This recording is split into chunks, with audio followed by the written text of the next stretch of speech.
At yung ginagawa ko ngayon, yan. Yan ang minamoldi ko po ngayon mga kabayan. Ano po to, aluminum gamit sa kuryente. Lalagay nila dito yung wire. Tapos lilinisin nila yan, ikakagong nila. Yung sa English ng kagong isa, lalagyan nila ng thread dito sa loob ng makina. So yan ang ginagawa ko ngayon. Medyo may pagkamabigat po siya, yan po siya. Isa sa mga trabaho na 3D dito sa South Korea, mga kabulol.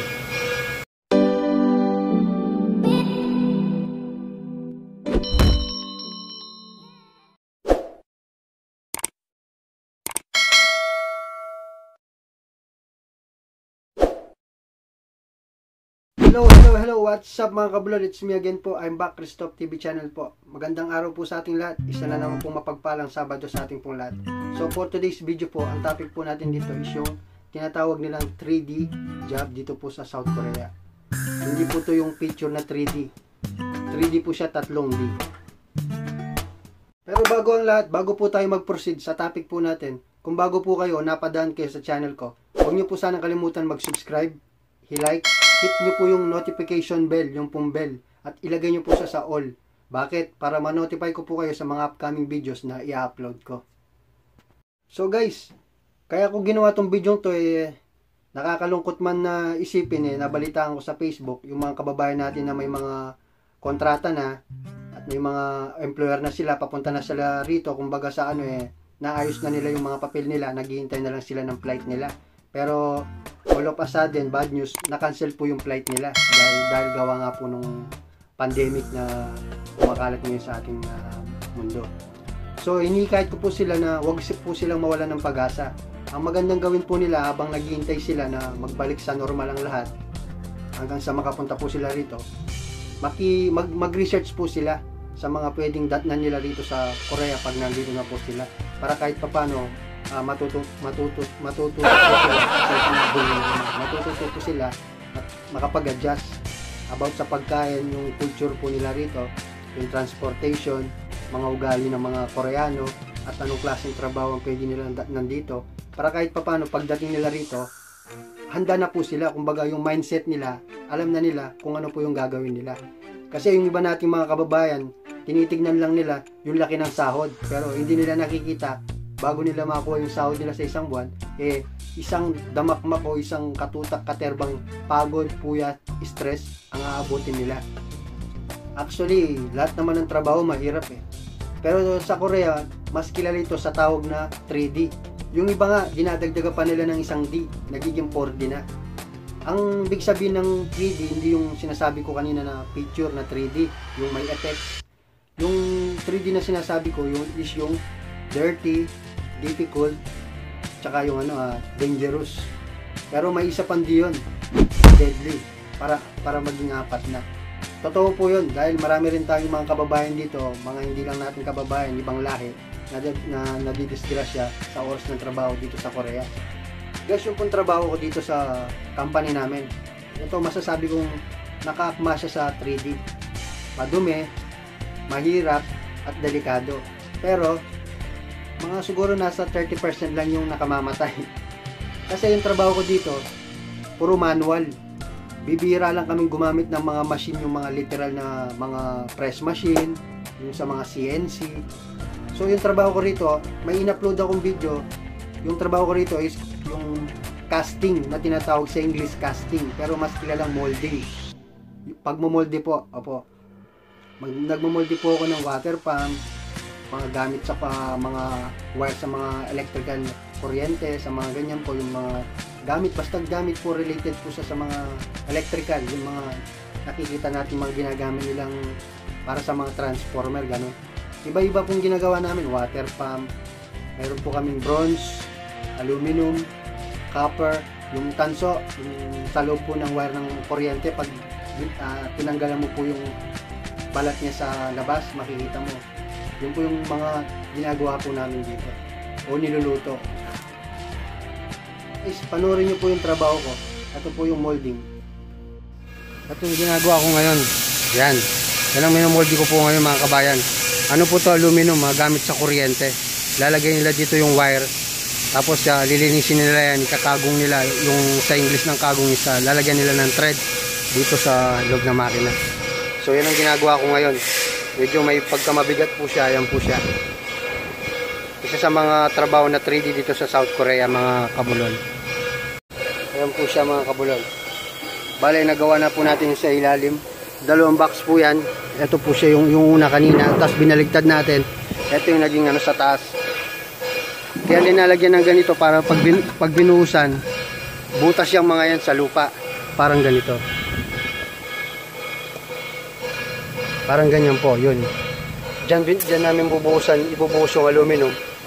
Dadaan siya dito para maging ano siya, umulma siyang yung pinakita ko po sa inyo kanina. Ayan po siya. Ito po yung kasama kong matanda. 70 plus na po yan, pero ganyan po yung mga Koreano.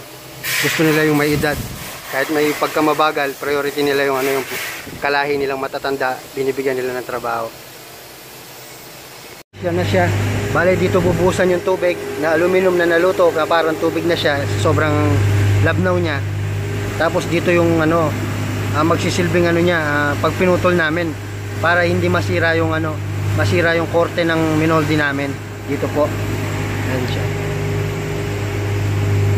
Lagyan ko ng ngami, parang pansalak sa mga dumi, sa mga excess na bubong aluminum para masalak niya, para mapino siya. Ayan po. So, alas 3 na. Pinag-uusapan nyo ba ako? Ha?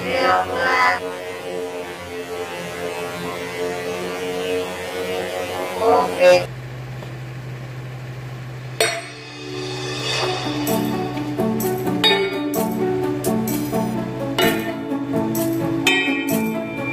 Mga kabulol, ito yung finished product.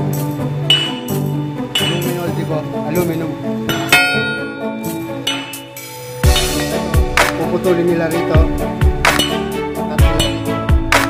Saka ito. Finished product.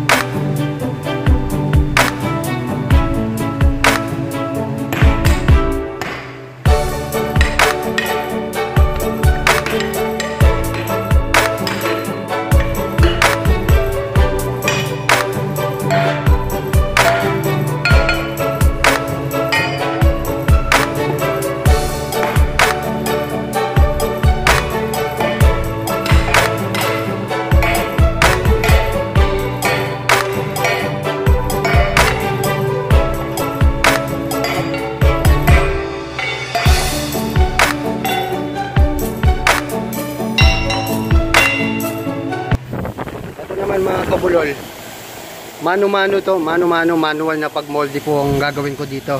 Hindi tulad po nung kahapon o kanina, makikita nyo mayroon siyang rito, molde yan talaga na malalagay yung vibrator para kapag inangat mo yung minomolde mo, hindi didikit yung lupa, hindi kakapit. Pero ito manual po to. Tingnan nyo. Yan. Manual ko pang aangat to sa kamay ko. Kaya kung pasmado ka, masisira lang tong gagawin mo. So nasanay lang po kahit na pasmado po tayo. So yan. Ito yung daanan ng aluminum pag binuhusan, gaganon siya. May lalagay ako mamaya dito sa taas para dumiretso siya doon, papasok siya doon. Hanggang magmomolde po to. Puro kuryente po yung gamit nito. Aluminum din po ito. So gagawin ko po ha. 갑자기 내게 나타나준 너 난 아무 말도 할 수가 없었지 첫눈에 반한다는 이야기가 널 보는 순간 이해가 됐어 매번 야야야야야 불러 널 야야야야 내 맘을 고백하려고 타이밍만 보는 나 그런 나를 넌 보며 왜 그러냐고 묻네 너 때문에 I'm going crazy I'm going crazy 무뎌져 버린 내 가슴이 뛰어 I'm going crazy yeah. So guys, nakita nyo po yung isa sa mga 3D job na pwede ninyong mapasukan pagpunta nyo po dito sa South Korea. Sadyang mahirap po. Pero okay na yun kasi ang punta naman natin dito sa South Korea para kumita tayo ng pera, di ba? Para magtrabaho. So guys, napakahirap at delikado ng trabaho dito sa South Korea. Lalo na kung puro machine yung ginagamit mo sa pang-araw-araw na trabaho mo. So may advice ko sa iyo, kung ganun yung po yung sakaling trabaho na mapapasukan nyo, kailangan bago po kayo pumasok sa trabaho, physically fit po kayo. Matulog po kayo ng maaga, huwag po kayong nakainom, huwag po kayong laging nagsa-cellphone habang nagtatrabaho, lalo na ganun yung klase yung trabaho ninyo.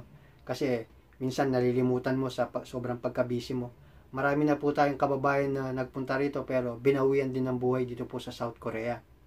So bago po kayo pumasok ng trabaho, huwag po ninyong kalimutan magdasal bago po kayo pumasok sa trabaho. Napaka-importante po niyan. So guys, may i-upload akong video, may papakita po ako sa inyo para maintindihan nyo ba't nasabi ko pong deadly ang trabaho dito sa South Korea. Panoorin nyo po to.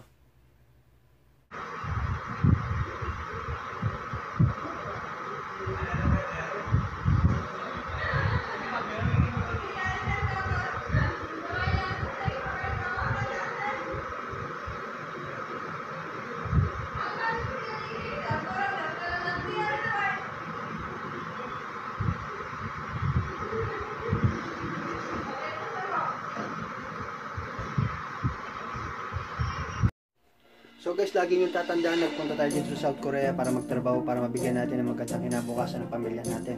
So huwag nyo pong kakalimutan na pag-ingatan po natin ang sarili natin dito. Kung hindi nyo po kaya ang isang trabaho, huwag nyo pong gawin. Kahit anong pilit o kahit anong mura, kahit anong sigaw ng mga Koreano na gawin nyo. Kung hindi mo alam talaga, huwag mong gagawin. Paano nyo pagtatrabaho nyo? Mag-observe muna po kayo. Magtanong kayo sa mga kasama nyong Pilipino kung paano yung mga trabahong ginagawa nila at kung ano yung dapat, wag dapat at hindi mo dapat gawin. Kasi sila alam na nila.